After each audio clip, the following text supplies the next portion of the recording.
پور گاؤں کی اپنی ہی ایک خوبصورتی تھی۔ اونچے اونچے پہاڑ، سرسبز وادیاں، ہریالی ہی ہریالی، چاروں طرف پھیلے ہوئے درخت، چہچہاتے ہوئے پرندے، ٹھنڈی ہوائیں اور بہت کچھ۔ مگر ایک لمبے عرصے سے جیسے گاؤں کو نظر ہی لگ گئی تھی۔ نہ ہی وہاں پہ بارش ہو رہی تھی اور نہ ہی ہریالی، فصلیں تو ساری جیسے سوکھ کے کانٹا ہو گئی تھیں۔ گاؤں والے بہت پریشان تھے کہ آخر کیا کیا جائے۔ سنو جی، ہمارے گاؤں کو کیا ہو گیا ہے؟ کس کی نظر لگ گئی ہے؟ سمجھ نہیں آتا۔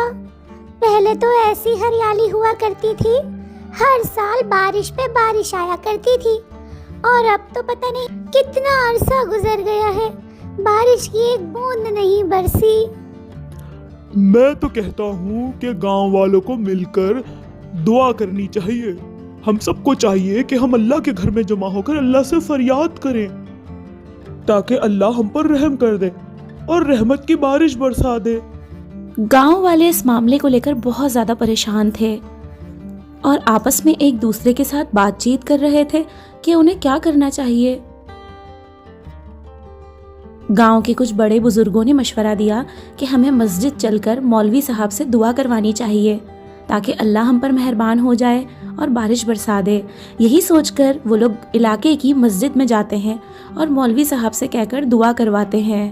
دعا کے بعد لوگ کافی پرسکون تھے کہ اب شاید مسئلے کا کوئی حل نکل آئے۔ اگلے دن صبح کا سورج اگتا ہے اور نئی زندگی کے ساتھ نئی امنگیں لے کر آتا ہے۔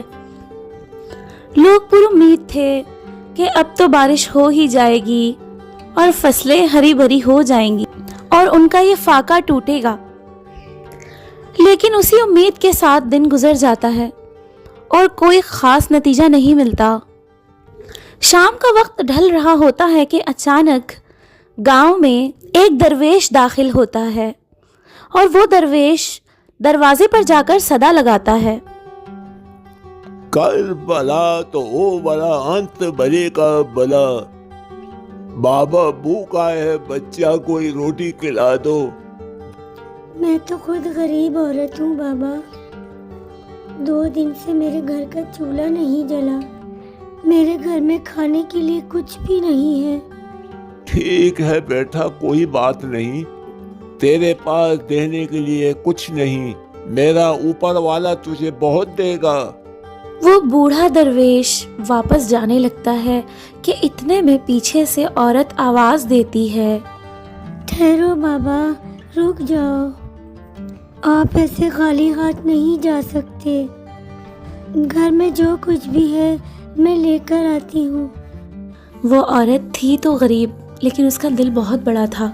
وہ نہیں چاہتی تھی کہ وہ بوڑھا درویش وہاں سے واپس خالی ہاتھ چلا جائے، اس لیے وہ اسے روک دیتی ہے اور گھر میں جو بھی تھوڑا بہت کھانے پینے کا سامان ہوتا ہے وہ لا کر اس درویش کو دے دیتی ہے۔ درویش خوش ہو کر دعا دے کر چلا جاتا ہے۔ درویش تھوڑا سا آگے بڑھتا ہے اور ایک گھر کے پاس جا کر رک جاتا ہے۔ وہ دیکھتا ہے کہ گھر کے اندر کچھ لوگ بیٹھے کھانا کھا رہے ہیں۔ درویش اس گھر کے باہر آواز لگاتا ہے، کربلا تو او بلا انت بلے کا بلا، بابا بھوکا ہے، بچہ کوئی روٹی کھلا دو۔ درویش کی آواز سن کر اس گھر کا مالک باہر آ جاتا ہے اور لا کر کھانا درویش کے سامنے رکھ دیتا ہے۔ درویش خوش ہو کر کھانا کھانے لگتا ہے۔ تم لوگوں نے مجھے ادھورا کھانا دے کے میری بھوک اور بڑھا دی ہے۔ تھوڑی دیر میں اس آدمی کی بیوی بھی گھر سے باہر آ جاتی ہے اور اپنے حصے کا کھانا درویش کو دے دیتی ہے۔ بابا، آپ میرے حصے کا بھی کھانا کھا لیجئے۔ درویش ان دونوں میاں بیوی کی سخاوت پر بہت خوش ہوتا ہے اور پیٹ بھر کے کھانا کھاتا ہے۔ اس طرح وہ درویش پورے گاؤں میں پھرتا ہے اور ہر دروازے پر جا کر کھانے کے لیے کچھ نہ کچھ مانگتا ہے۔ گاؤں والے اپنی غربت کے باوجود بھی انکار نہیں کرتے اور اپنی حیثیت کے مطابق کچھ نہ کچھ تھوڑا بہت اسے دے دیتے ہیں۔ درویش اس گاؤں سے ہنسی خوشی واپس لوٹتا ہے اور وہ گاؤں والوں کی سخاوت سے بہت متاثر ہوتا ہے اور ڈھیروں دعائیں دے کر جاتا ہے۔ رات ہو جاتی ہے اور سورج غروب ہو جاتا ہے اور اگلی صبح کا سورج ایک نیا پیغام لے کر طلوع ہوتا ہے۔ جیسے ہی صبح ہوتی ہے تو گاؤں والوں کی خوشی کا تو کوئی ٹھکانہ ہی نہیں ہوتا، کیونکہ گاؤں میں ایک طرف پانی کی اور دوسری طرف چاول کی ندی بہنا شروع ہو جاتی ہے۔ گاؤں والے حیران تھے کہ اچانک یہ کرشمہ کیسے ہو گیا۔ ان کی ساری سوکھی فصلیں ہری بھری ہو جاتی ہیں اور گاؤں والے اتنا خوش ہوتے ہیں کہ جس کی کوئی انتہا ہی نہیں ہوتی۔ لوگ جلدی جلدی اپنے گھروں سے برتن لے کر آتے ہیں اور پانی اور چاول بھر بھر کر اپنے گھروں کو لے کر جاتے ہیں۔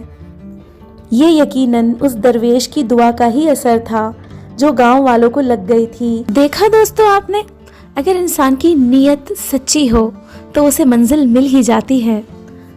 اتنی مشکلات کے بعد بھی گاؤں والوں نے اپنی سخاوت سے اپنی منزل کو پا ہی لیا۔